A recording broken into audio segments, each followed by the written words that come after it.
হামাসের বিরুদ্ধে নিজেদের জয়কে জোরপূর্বক নিশ্চিত করার সকল পন্থাই অবলম্বন করছে দখলদার ইসরায়েল। কোনো প্রকার বাধাকেই আমলে নিচ্ছে না নেতানিয়াহুর বাহিনী। যুদ্ধবিরতি চুক্তি লঙ্ঘন করে গত মঙ্গলবার থেকে গাজা উপত্যকায় নির্বিচার হামলা শুরু করে ইসরায়েলি বাহিনী। চলমান পবিত্র রমজান মাসে এই নির্বিচার হামলায় শত শত নিরীহ মানুষের প্রাণহানি ঘটেছে। এমন অবস্থায় গাজায় যুদ্ধবিরতি লঙ্ঘনে ইসরায়েলকে অভিযুক্ত করেছে ইসরায়েলি সংবাদপত্র হারেটজ। প্রভাবশালী এই সংবাদপত্রটি বলছে, হামাস নয়, গাজায় যুদ্ধবিরতি লঙ্ঘন করেছে ইসরায়েল। ১৯ মার্চ বুধবার এক প্রতিবেদনে এই তথ্য জানিয়েছে বার্তা সংস্থা আনাদোলু।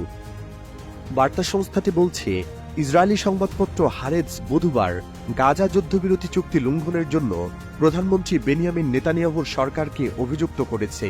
হারেটজ তার একটি সম্পাদকীয়তে বলেছে, চুক্তি বাস্তবায়ন এবং জিম্মিদের ফিরে আসার পথে হামাস নয়, বরং বাধা দিচ্ছে ইসরায়েল। গত মঙ্গলবার গাজা উপত্যকায় বিমান হামলা চালিয়ে একদিনেই ইসরায়েলি সেনাবাহিনী ৪০০ জনেরও বেশি লোককে হত্যা করেছে। এছাড়াও আহত করেছে শত শত মানুষকে এবং চলতি বছরের জানুয়ারিতে কার্যকর হওয়া যুদ্ধবিরতি ও বন্দি বিনিময় চুক্তিও ভেঙে দিয়েছে।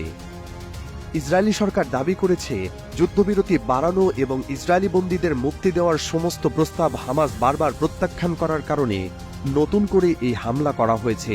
তবে ইসরায়েলি সংবাদপত্র হারেটজ বলছে, কিন্তু আমাদের জোর দিয়ে এবং স্পষ্টভাবে বলা উচিত যে এটি একটি মিথ্যা বক্তব্য। হামাস নয়, বরং ইসরায়েল চুক্তি লঙ্ঘন করেছে। এতে আরও বলা হয়েছে, ১৬তম দিনে সংঘাতের পক্ষগুলোর দ্বিতীয় পর্যায়ের আলোচনা শুরু করার কথা ছিল, যা বাকি সমস্ত জিম্মিদের মুক্তির মাধ্যমে শেষ হওয়ার কথা ছিল, কিন্তু ইসরায়েল তা প্রত্যাখ্যান করেছে। হারেটজ বলছে, যুদ্ধবিরতির ৪২তম থেকে ৫০তম দিনের মধ্যে গাজা ও মিশরের সীমান্তে ফিলাডেলফি করিডোর থেকে সেনা প্রত্যাহারের প্রতিশ্রুতিও ভঙ্গ করেছে ইসরায়েল।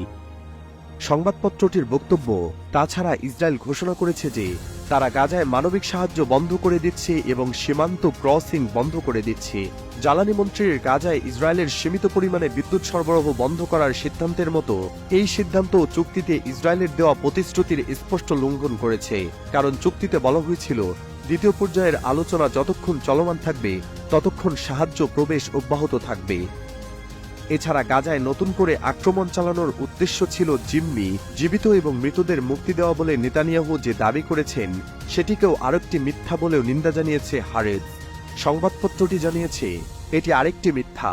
সামরিক চাপ জিম্মিদের জন্য এবং অবশ্যই ইসরায়েলি সৈন্য এবং গাজার বাসিন্দাদের জীবনকেও বিপন্ন করে, একই সাথে ভূখণ্ডের অবশিষ্টাংশ ধ্বংস করে।